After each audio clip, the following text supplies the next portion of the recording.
Hello fellow YouTubers and welcome to another devlog of Fire Tactics. Today I want to show you a couple of new features that have been added to the new release. We're going to go through a few bug fixes and then I want to share some information with you about what will be coming up in the future of the game. So first things first. Over the past couple of months, I know things have been fairly quiet, but yeah, you know, the world's been a bit crazy and life just happens sometimes. But don't worry, development is still continuing. So, what you're looking at now is a new map. Yes. Basically, I wanted to create a new starter map, so people being introduced to the game or just starting off can just obviously just use this map as a kind of basis or tutorial to teach themselves how to play. It's such a simple map, basically like the intro of Return Fire, the original. This is the spiritual successor to that. So I'm just going to show you around. I wish I had someone to play with. Damn this isolation.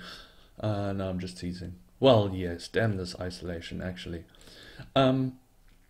So yeah, I'm still busy with the map though, but I figured it would be a good starting point for people to just test things out. And basically, your fort and the enemy fort, the other player's fort, is like right here. There's one turret to take care of. Oh, okay. That wasn't supposed to happen. You'll notice something else is when the helicopter actually gets hit by a missile, that there's a bit of bounce back. I added this because this is something that was also found in the original Return Fire. Yeah. And another thing that has been added is there's a little muzzle flash for when you fire your weapon. Actually, I need to add a muzzle flash to the turret as well. Okay, that'll be added, not to worry. And then yeah, see, nice little muzzle flash coming out of the barrel there. Oh, damn. That's a big bang. Right? Okay.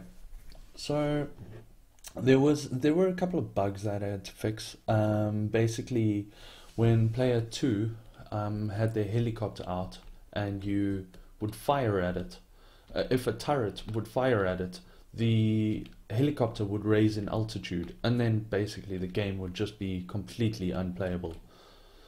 I wonder, I think I should actually make these things so that when you crash into each other, they explode. I mean, having propellers collide like that isn't exactly healthy, right? Okay, so now we also have a pause menu that's toggleable with the escape key. You can just restart the level from here, or exit the game, or exit to the main menu. Now, also just take note that none of these menu designs are final, okay? Everything is still, as it says, Alpha 4.0. It's actually Alpha 0.4. Okay, I'll change that as well. Then, another little thing that was introduced was tents. Yes. So, there will be marines at one point. When you start firing at a building, little marines run out the building and they basically will throw grenades at you. That should be in the next release, but it won't be included in this one. Okay, so here we go. I want to go here. Wait, should I do my own tents or the enemy tents? Let's just do these tents. See how cool are these little things? Yeah, and in the original Return Fire, they made a nice little squish sound. So I just did a.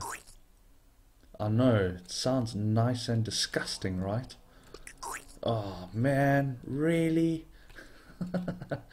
But yeah. So I want to actually make it at some point that there will be actual Marines that come out and just attack. So they can also be fired at by the helicopter. Um,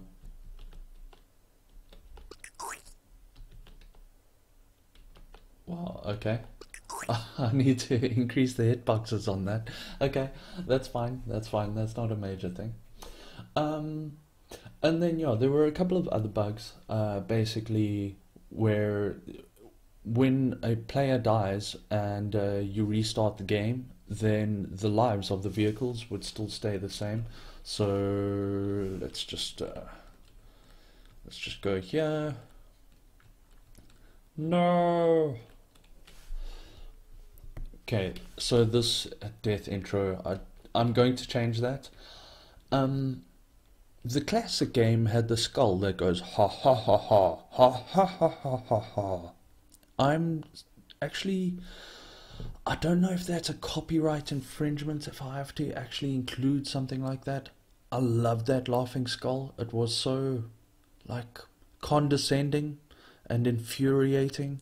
Um, so that's something I do want to actually include though, but I'd need to get permissions for that, I guess. Okay, so what I was referring to before is if you take a look at this number here, if I had to restart the game before, it wouldn't actually reset those variables. So now it is, so at least people can play a game without having to exit the entire game kind of thing. I see there's another bug. I need to fix that. I'll fix it. Then another thing was, let's see here.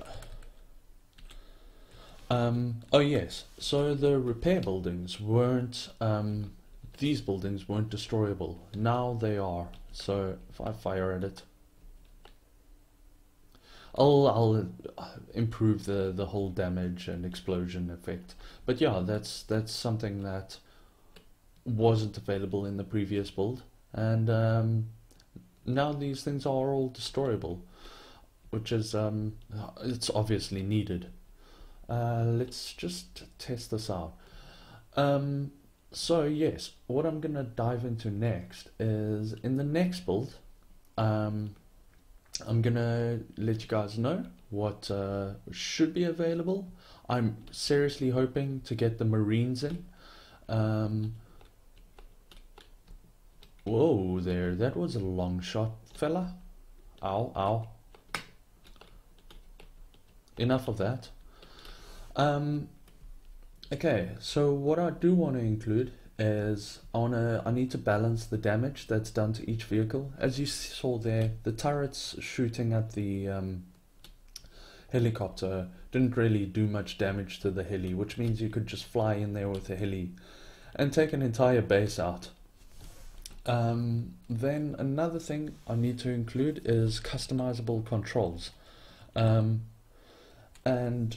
that is proving to be quite a mission, because the issue with that is you need to basically create gamepad controls that are compatible with Linux, Mac OS and Windows, and the input devices or your joysticks or gamepads have different codes per operating system. So when you press a button, Unity, the game engine this is being developed in, is actually receiving a completely different input code depending on the operating system. When you press a button on a gamepad, and then you're not only focusing on one type of gamepad, like you have the PS4 controller, you got the Xbox controller, you got hundreds or even thousands of generic game controllers as well. So yeah, I need to... Hey, what do you think this is, my friend? Okay. And then, sorry, I don't know what that was about.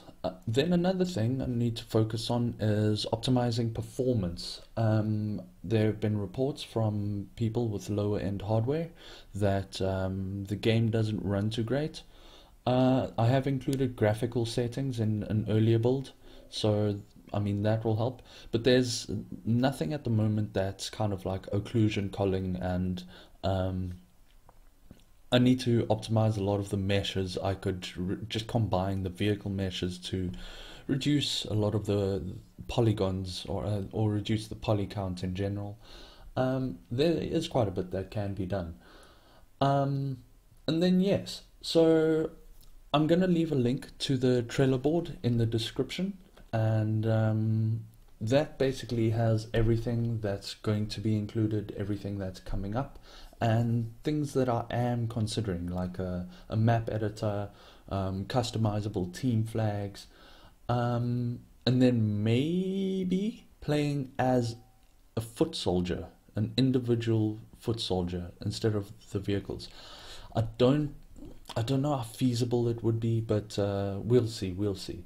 So yeah, um, I hope everyone is safe and sound at this crazy point in time. 2021 has started off with some raucousness already. Yeah, it's quite crazy, isn't it? Just be safe, everyone, and look after yourselves. Much love to you all, and until next time, adios.